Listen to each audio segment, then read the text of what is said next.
Hello everyone, welcome to socket programming. In this video we are going to learn about basics of socket programming and socket programming with UDP. The first question which one has to answer here is why socket programming. So in the context of internet, to build any network application we use socket programming. A good example, it is Internet Explorer and a Firefox browser, which are going to fetch the web pages from a web server and they are going to display it. This is a good example of a network application. Similarly, we have FTP, which is going to fetch the data from the FTP servers and it's going to display. And we also have one of the peer-to-peer applications which are going to use the tools such as Limeware and BitConnect. So in order to understand how these tools actually function and how they communicate with each other and how the data gets transferred between between the two entities across the network, we need to understand the basics of socket programming. Now, before starting with the socket programming or network programming, let's just try and hit an analogy. So the analogy that we are going to study here is a telephone network. Now let's look at how our telephone network actually works. Now, telephone call to initiate, both the parties should have a telephone installed. They also required a unique telephone network, that is a unique telephone number. That is, there are two people, Alice and Bob. Each of them have a telephone installed at their place. Additionally, each of them have their telephone, that is, they have a unique telephone number. Now let's say Alice want to call a Bob. Then he is going to try and dial Bob's phone number. Now, in order for a Bob to receive Alice's call, the ringer has to be on. Alice initiates the call by dialing Bob number. Bob's telephone rings. Bob picks up the call and a call is initiated. Both the parties, they talk, exchange thoughts and ideas, and once they are done, they hang up the telephone. This is how a telephone call works over the telephone network. Now let's try and dissect an analogy. Here we'll just generalize it to a network application. How would a network application actually works? So for any network application, first of all, an endpoint of the communication is required on both the ends, and second is address is required, which we saw in the previous example. It was a telephone number. Once these two things are in place, one endpoint has to initiate a connection to the other. On the other endpoint, it should be in a ready state in order to receive the connection. Now once the connection is established, both the endpoints can exchange the data, and once all the data has been exchanged, they close that connection.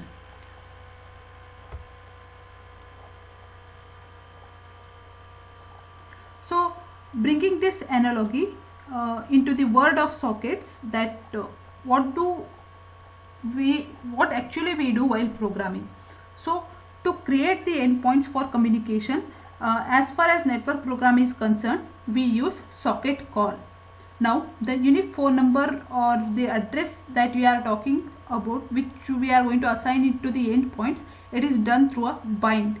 So this bind command, it is used to assign a unique address in the socket programming. That is, that unique address, it can be a IP address as well as the port number. So as we saw that Bob has to wait for the Alice call, and this is actually accomplished by using the listen command. We listen on that endpoint of the communication, which is a socket in our socket programming example for the connection. And now a person who wants to connect to, let's say, another endpoint of the communication uses connect to dial a number. Once again, the listening process accepts the receive, that is going to accept the call, and after that, once the connection is established, they do send and receive the message, they exchange the data and talk. And once finally all the data is being exchanged satisfactorily and the things are done, then we use the close command to basically hang up the connection. Along with this knowledge, let's move on to the client server model. So here we have a client server model. In this client server model, here we are going to study about client and server. Client is the one which is going to ask for an information, that is going to seek for an information, and server is the one which is going to provide the information to the client. So here client server model, will just go with an example. So in a client server model we'll just start with the client server model.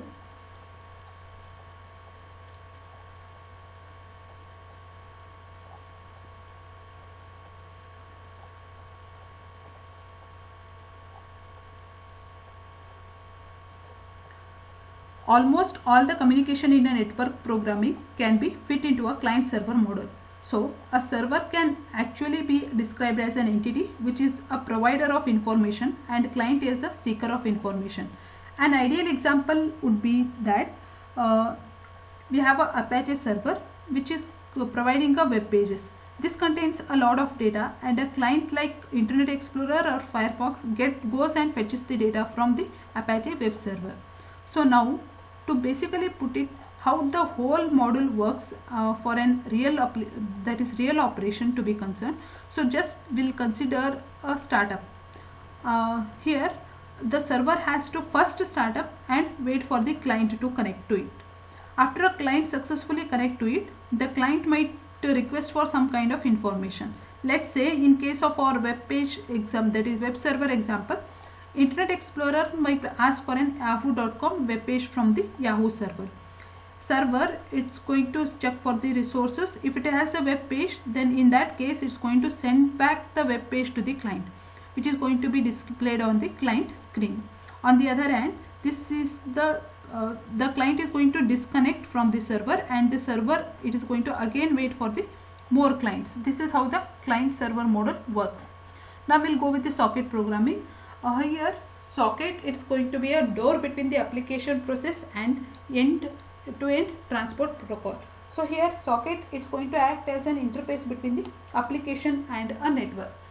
Here the main goal of the socket programming is to build client server application that communicates using the sockets. So here we have a socket which contains the IP address as well as the port number. Here the IP address is the unique address of the particular system, and port number is to which application we are sending the messages. So here it's going to act as an interface between the application layer and the transport layer. So it's a door between application process and the end-to-end protocol. So here we have a typical network application. It's going to consist of two kinds of programs. First one is a client program, and second one is the server program. These two programs, they reside on the different end systems, and these two programs created when we are going to execute these two programs. Now if you want to write or read from the network or read from the application, all this is done through a socket. So here there are two types of network applications we are going to consider.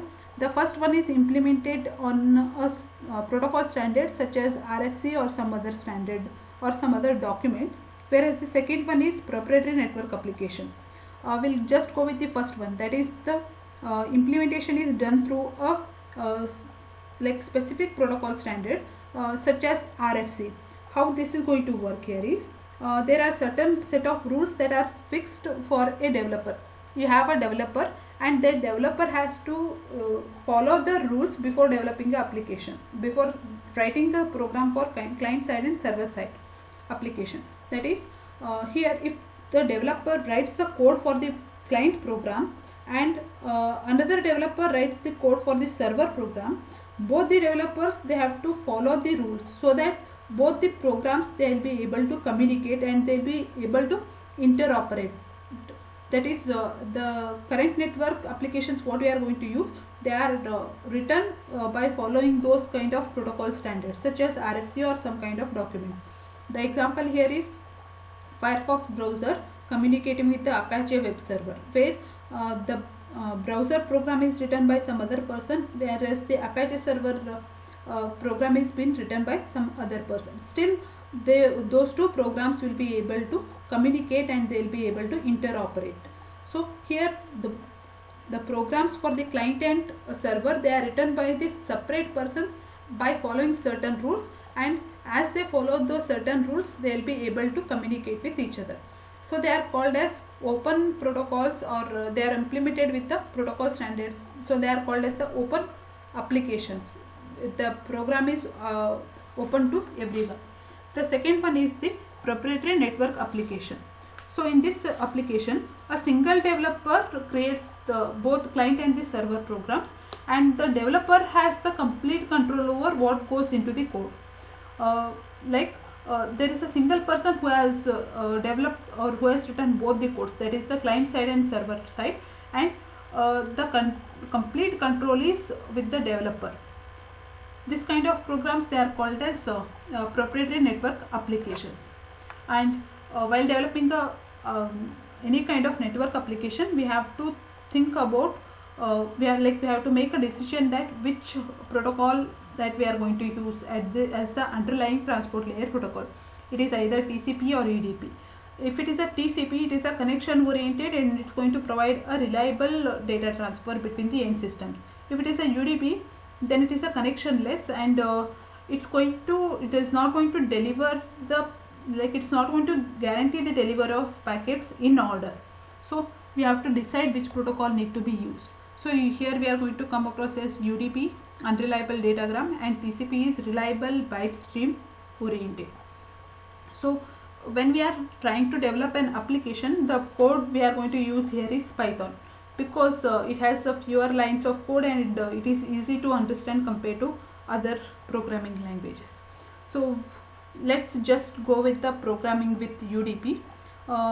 We'll just write a simple client server program using the UDP. Here the processes running on two different machines, they are going to communicate with each other by sending the messages into the socket. This is how the socket is going to work. So we'll just use the following, we'll just go through the simple client server application to demonstrate the socket programming with both TCP and UDP. Just we'll go with the UDP right now. In this video we have an application example. In this example we are going to develop a application both at the client side as well as the server side. So what it does is, here client reads a line of characters from its keyboard and sends those characters onto the server. For what purpose they are going to send it to the server? The server receives the data and converts those characters into uppercase. Now after converting them into a uppercase, the server sends the modified data back to the client, and client, it's going to receive the data and it's going to display the the data which has been converted to the uppercase, that is into the capital letters, that will be displayed on the screen. This is what the application is going to do. So to develop this application, we are going to write the code. To write the code, we are using the underlying transport layer protocol as a UDP. So here UDP is a connectionless protocol, so no connection between the client and server. When there is no connection, no handshaking is done before sending the data.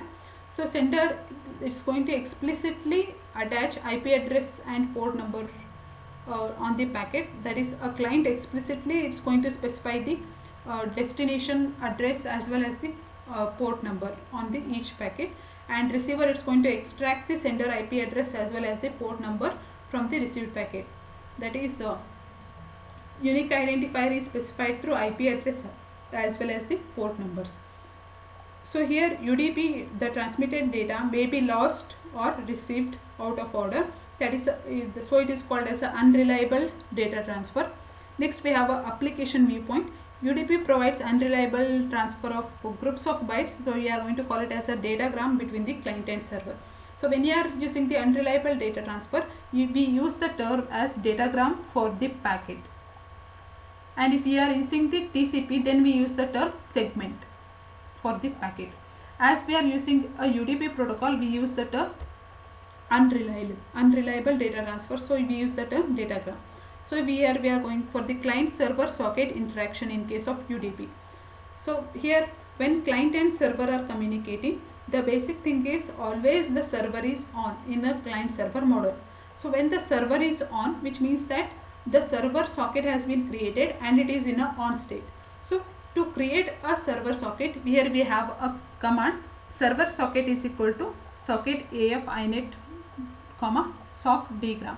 We know that socket consists of a port number as well as the IP address. They both together we form it as a socket. So here create a socket with the port number as we have specified it as a X here. That is, a socket has been created with the port number X. So it is a server socket. So server socket is equal to socket AF inet comma sock dgram.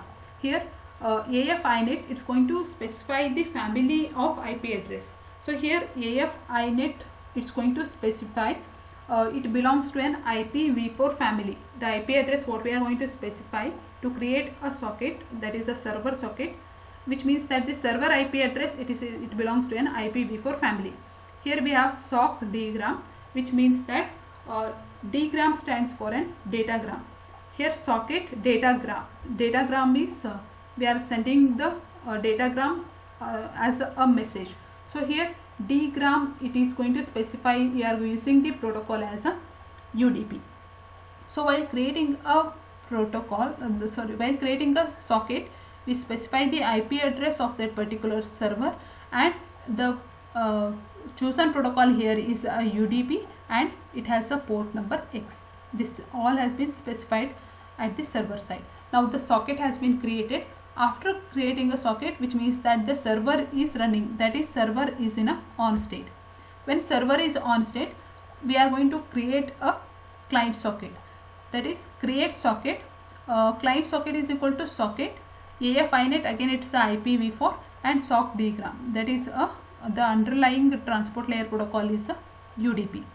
After creating a client side socket, we sent a message through a client socket to the server socket. That is the message it will be sent out of the door. That is socket acts as a door. So through the client socket you are going to send the message from the client side. So here we have create datagram with the server IP address as well as the port number to which server you want to send. So to that datagram we are going to attach server IP address and server port number and send a datagram via client socket. So you are going to push that datagram out of the client socket. As soon as it moves out of the client socket, it will arrive at the server socket. As soon as it arrives at the server socket, it's going to read the datagram from the server socket.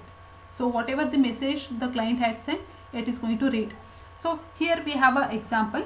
The server is on state and client has created its socket. After creating a socket, it has read a message. After reading the message, it's going to convert those characters into a capital letter. So it's going to read the message from the datagram and it's going to write the reply to the server socket. The reply here is whatever the letters it had typed, that is, it's going to convert those letters into capital I's, that it has been converted into capital letters. Then it is sent through a server socket. And while the message is being sent from the server socket, it's going to specify to whom that message belongs to. So it is done through client address as well as the client port number.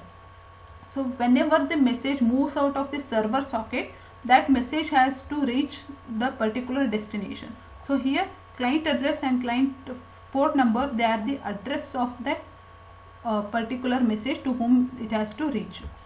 So you can check here, client socket, it receives the datagram from the server, then it's going to close the connection.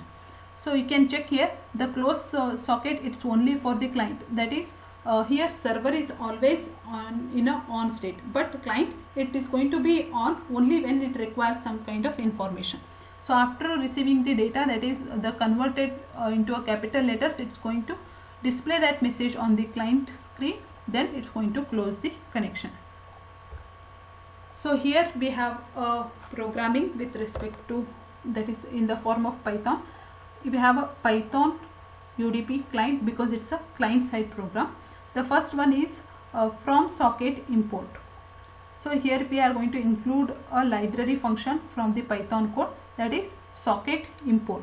So here socket module, it is a basic of the network communication in Python. That is, if you are writing any network program in the Python, then we are going to include this library. So by including this, we'll be able to create sockets within our programs. So for that purpose we use from socket import. Next we have server name is equal to host name and server port is equal to 12,000. So here server, we are going to assign server name to host name. So here we are going to specify the, here we are going to specify the host name as a IP address of the server. And if you are going to specify the host name, or if you are going to specify the host name, then we are going to come across a DNS. We already gone through a DNS. DNS is domain name server, so it's going to convert the host name into an IP address, or domain name into an IP address. So here host name, it's going to specify either a IP address or a domain name, and if you are going to specify any of them, then DNS server it's going to convert and it's going to assign that IP address into a server name. So server name, it's going to contain the IP address of that particular server. Next we have the second line, that is it's going to set that integer variable server port to 12,000. So here the port number we are just going to specify it as 12,000. It is a random port number. You can assign any port number, depends upon the application. Next we have a code. Here client socket is equal to socket.af inet and sock diagram. So here it's going to create UDP socket for the server. So how to create the socket for the server here? To create, here we are writing the program for the client side. So here we are going to create the client socket. Client socket, we have a function as socket, and it has some parameters. One is socket.af inet and second one is socket.sock diagram. So here we have the first parameter as af inet. So it's going to indicate the network uses the addressing mode as IPv4, and the second parameter is we have it as a sock diagram, which is going to say that it is a UDP socket. That is the protocol what we are using here is, it is a UDP. And after creating a socket at the client side, here the socket is open. Now the client side socket has been created. After the socket has been created, the client has to read the input from the user, that is from the keyboard it has to read some sentence, or it has to read some characters. So here input lowercase sentence. So here the functionality is client is going to enter some sentence, that sentence is in the lowercase, and it is going to send that sentence to the server.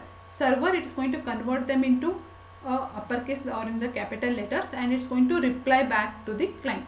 So here to send that message to the client, to the server, to convert it into a capital letters, we have to enter some sentence in the lowercase. So here message is equal to raw input lowercase sentence. Here we have a raw input, which is a built-in function in the Python. So here this function, when this command, when this built-in function that is a raw input, it is executed, here the client is it will ask the user to input the data. So when the user is asked to input the data, it's going to give the input through a keyboard. Like the user is going to input some sentence from the keyboard. So this sentence, it is put into a variable called as a message. So here raw input, it is a method in a Python. When we execute this code, it asks the user to enter a sentence from the keyboard. So user, it's going to input some lowercase sentences, and whatever the lowercase sentences it is going to enter, those sentences are stored in a variable called as a message. So here we can see the variable as message. Next we have client socket is equal to that is client socket dot send to message comma, we have another two parameters. One is server name and one more is port number. We know that server name and server port, they both together it's going to specify the server address, that is the destination address, to whom, that is the server address. So server name, it is a IP address of that particular server to whom the message need to be sent, and one more is server port, the port number of the particular server. And these two, they are going to specify the server address. To this address you need to send what? We have to send the message, that is the lowercase sentence what we have typed, it is stored in a variable message. So message comma destination address, that is the server address. Message is sent to this particular address. How it is sent? It is sent through a command called as send to. From where it has to be sent? It has to be passed out of the client socket. So client socket dot send to, we are going to send a message to this particular destination address. Now after sending a lowercase sentence, the client has to wait to get the reply from the server. So server, it's going to receive that datagram, then it's going to read that datagram, then it has a lowercase sentence within it, so it's going to convert them into capital letters, then it has to send back to the client. So client has to wait for the datagram from the server. So it is going to wait for some time. You can see here.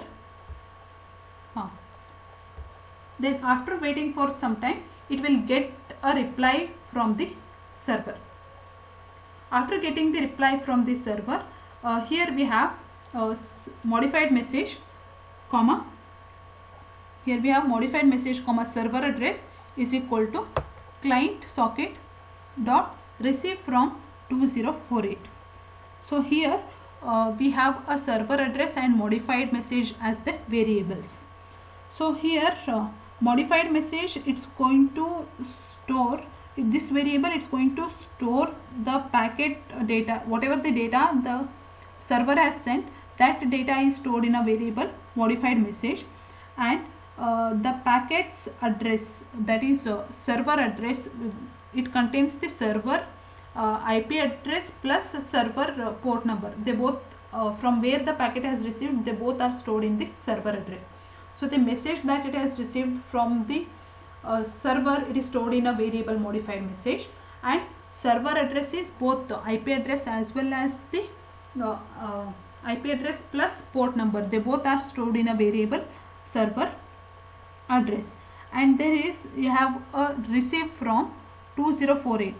Here 2048, it is a buffer size. So this method, it's going to receive from, also it is going to take a buffer size as 2048. So if you require a buffer, then it's going to take it, but right now we don't require any buffer, because we have a small input and server is replying with a small sentence or a paragraph. So we don't require any buffers to store those kind of things. So here 2048, it's going to specify the buffer size. And last we have as soon as it receives the modified message which is in the capital letters, it's going to print that modified message on a client screen. Then after displaying the message, the task is done, so it's going to close the connection. Client socket dot close. This is the program at the client side. Now we'll go through the server side, how it is going to convert them into convert that lowercase letters into uppercase letters. So here we have a UDP server, and we already gone through a client side program, so we already know about the first line of the program. The first line of the program at the server side is from socket import, which is a library function which is used to create the sockets in the program. So here from socket import, which is a library function, here we are using this because even we are creating the server even at the we are creating the socket even at the server side. So we use the library function as from socket import. Next we have the server port number, it is equal to 12,000. Here it is a port number of the server. We already have the server IP address. This is here we have the server IP address, which is a socket EFINET, sock diagram. The same thing we have used at the client side, when we know why we are going to use these two parameters to create this server socket. The same two parameters are used even at the client side.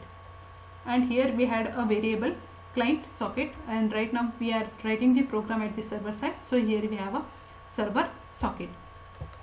Next we have a line that server socket binds server port. So here this line, it's going to assign the port number 12,000 to the server sockets. We have a server socket. To that server socket some number has to be assigned. So it's here bind function, it is used to assign IP address as well as the port number to that particular socket. So we have created a server socket. If we had a port number, we have already given a port number, and we have created a server socket. So here bind function is going to assign a particular server port number plus IP address to that particular socket. So here server port number is assigned to a server socket. Here we have a IP address, actually IP address plus server port number, it has been assigned to a server socket using the bind function. We can see that here. So here whenever if you have a datagram that comes to the port number as 12,000, then that datagram, it will be sent through this particular socket, that is server socket. So it will be given to this particular server socket. Next we have print the server is ready to receive. I said that server should be always in a on state to receive the request from the clients.